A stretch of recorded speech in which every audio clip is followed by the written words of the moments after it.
Hello again, my name is Hannah McCauley, and this is my presentation for Frontline, the Facebook Dilemma. So from the very beginning, Zuckerberg has always been clear about what Facebook's mission is, which is to give people the power to share and make the world connected. So from the very beginning, all of his intentions were good, but naive optimism took over. Zuckerberg wanted to connect the world, but didn't understand the importance of his platform. Facebook did not understand nor foresee the political risk and implications that Facebook could have. And by the time they realized it, it was just too late. One of the big issues was exponential growth. Another was the young workforce. From the very beginning, Facebook tried to appeal to younger workers, fresh graduates who they thought would bring new ideas. However, the inexperience led to more naive workers. So ultimately, technology optimism was an ingrained perception in the company, and it masked the risks. The other big issue with Facebook was the exponential growth, which, although it seems good revenue-wise, has its faults. Controls were not initially a priority or really a concern, and legally there also weren't as many controls initially either. So at the very beginning, Facebook wasn't completely to blame, but as the laws changed, Facebook was slow to adapt. Facebook set ethical standards and values, but they really relied on common sense and decency, which unfortunately not a lot of people run off of. So this wasn't a very effective control strategy. Going off more about the problems with the growth is that revenue was continuing to increase, and it still is for Facebook. So when revenue is increasing, executives don't really care about what the costs are because ultimately they're making more money still.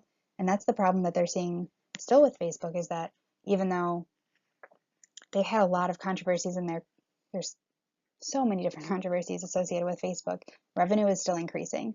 It means they're going to have loose standards and values, and they're not really going to react that quickly because they're not being negatively affected. I thought it was important to include something small about the Arab Spring just because I think it was a monumental event, a huge milestone in Facebook's uprising, primarily because it was the first major political consequence of the Facebook platform. And it's important to notice that, yes, this was well received, but it could have just as easily been negatively received, and such as ISIS's use of Facebook to recruit and maintain members.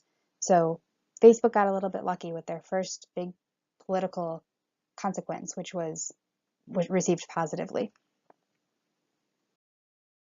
So moving forward to some more recent concerns, I would say the biggest concern is definitely privacy, or it was until the 2016 meddling. So data was constantly being collected, and this wasn't really a big deal because the collected data wasn't valuable for marketers.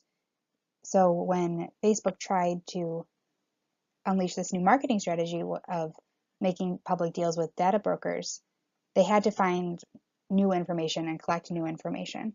So rather than focusing on the average numbers of birthdays or something like that, they would focus on some more specific details like what websites people are visiting or what links they're clicking on, what they're interested in, so that their ads could be targeted. And this was initially great for revenue. People didn't really know about it or they didn't really care, and ad revenue spiked. So controls then weren't communicated well because, as we see again, as revenue increases, a lot of executives tend to overlook some details that will later bite them in the butt. And I wanted to include, just since data privacy is such a controversial issue, I wanted to focus on Facebook's data policy on their page right now, just briefly. In the red box on the left-hand side of the screen, you can see on the very first page, the home page of Facebook, you can see their mission statement on the left, and then on the right in a little red box, you can see their data policy. When you click on the data policy, it immediately opens up into a new tab, and it's very organized, it's very clear. Of course, no one's going to read this really, but it is there now, and it is pretty prominent. So even though Facebook may not have had the quickest reaction, they still did react, and this is right on their homepage. So the next development in the Facebook drama is going to be the really the creation of fake news. And fake stories have been around forever, but Facebook enabled these false stories to be spread, and they were well received by a lot of people, even though they were false, because the people didn't know they were false. There were always warning signs as Facebook grew, but these were really overshadowed by the economic success. So another thing to mention that I really made me understand the issue more was that from the beginning, Facebook did not identify themselves as an editor. They're a technology company, not a media company. So news outlets could use Facebook, but so could people who were intent on spreading false information for profit. It seems that Facebook was slow to react because they didn't really have an official identity. They should monitor themselves as a media company, but then again, that's not what they are. They're a technology company. So as they've evolved into this news outlet, they really need to up their standards and make them in line with other news outlets. So now my opinion on the whole Facebook drama. The Russian operation was a huge iceberg that needed to be uncovered, and it's very obvious that there's going to be a lot more drama coming out with Facebook as authorities are going to continue to drill down into it. Just from the Russian scandal alone, about 150 million Americans were affected, and I do definitely think that that could have had an impact on the polls. Do I think it was the primary cause of the way the election went? No, but I think it did have a very strong influence to some people or in some areas. Ultimately, though, hate's unacceptable in any circumstance. However, I can see why Facebook had such an issue taking initial control over content. Facebook needed to implement rules before expansion, and since they didn't, chaos ensued.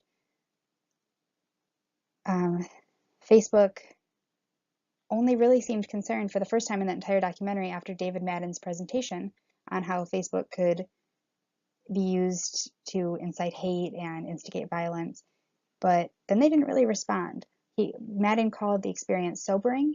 However, revenues were increasing, and so even though it may have been a powerful meeting, a couple of days later when they get their numbers in and they realize revenue's still going, it's still increasing, executives are going to tend to forget about that and overlook it.